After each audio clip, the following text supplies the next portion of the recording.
Hi అండి, అందరికీ నమస్తే. Welcome to crazy vlogs. ఈరోజు మనం రొయ్యల కర్రీ నేర్చుకుందామండి. వీడియోలోకి వెళ్ళే ముందు మా ఛానల్ ఎవరైనా సబ్స్క్రైబ్ చేసుకోకపోతే సబ్స్క్రైబ్ చేసుకోండి, లైక్ చేయండి, షేర్ చేయండి. ముందుగా స్టవ్ మీద ప్యాన్ పెట్టుకొని 2 టేబుల్ స్పూన్ల ఆయిల్ పోసుకుందామండి. ఆయిల్ హీట్ అయినాక సన్నగా తరిగి పెట్టుకున్న 2 ఉల్లిపాయలను వేసుకుందాము. ఒక 5-6 పచ్చిమిర్చిని సన్నగా తరిగి పెట్టుకొని వేసుకుందామండి. ఒక 3 లేదా 4 టమాటాలని ముక్కలుగా కట్ చేసుకొని వేసుకుందామండి. టమాటాలు ఎక్కువ వేసుకుంటే కొంచెం గ్రేవీ వస్తుంది, రొయ్యల కూరకి బాగుంటుందండి. ఇప్పుడు ఆ టమాటాలు మగ్గే వరకు మూత పెట్టుకొని మగ్గించుకుందాము. ఒక 5 నిమిషాల తర్వాత చూస్తే చూడండి, ఆయిల్ అయితే పైకి తేలుతుంది, టమాటాలు అయితే మగ్గిపోయినాయి. ఇప్పుడు దాంట్లో 1 టేబుల్ స్పూన్ అల్లం వెల్లుల్లి పేస్ట్ వేసుకుందామండి.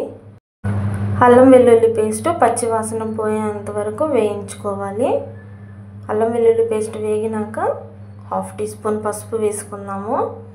అల్లం వెల్లుల్లి పేస్ట్ వేగాలి కాబట్టి ఒక 5 మినిట్స్ మూత పెట్టుకొని మగ్గించుకుందామండి.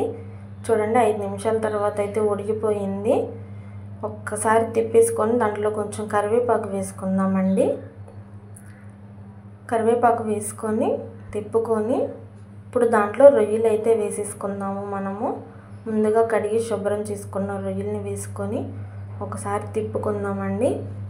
రొయ్యలు మేమైతే ఒక 1 కేజీ వరకు తీసుకున్నామండి. ఒకసారి బాగా కలిపేసుకొని దాంట్లో రుచికి సరిపడా ఉప్పు వేసేసుకుందామండి. రొయ్యలు ఉడకాలి కాబట్టి ఉప్పు వేసుకొని ఒకసారి కలిపేసుకుందాము. ఇప్పుడు ఆ రొయ్యలు మగ్గేటట్టు కొంచెం సేపు మూత పెట్టుకొని మగ్గించుకుందామండి. ఒక 10 నిమిషాలు. చూడండి, అదైతే ఉడికిపోయింది, ఆయిల్ అయితే పైకి తేలుతుంది. ఇప్పుడు దాంట్లో కారం వేసేసుకుందాము. ఒక 2 టేబుల్ స్పూన్ల కారం వేసుకుందామండి. కారం వేసుకొని బాగా కలుపుకుందామండి. ఆ కారం కూడా ముక్కకు పట్టాలి కాబట్టి బాగా కలుపుకొని ఒక 5 నిమిషాలు మూత పెట్టుకొని ఉడికించుకుందామండి.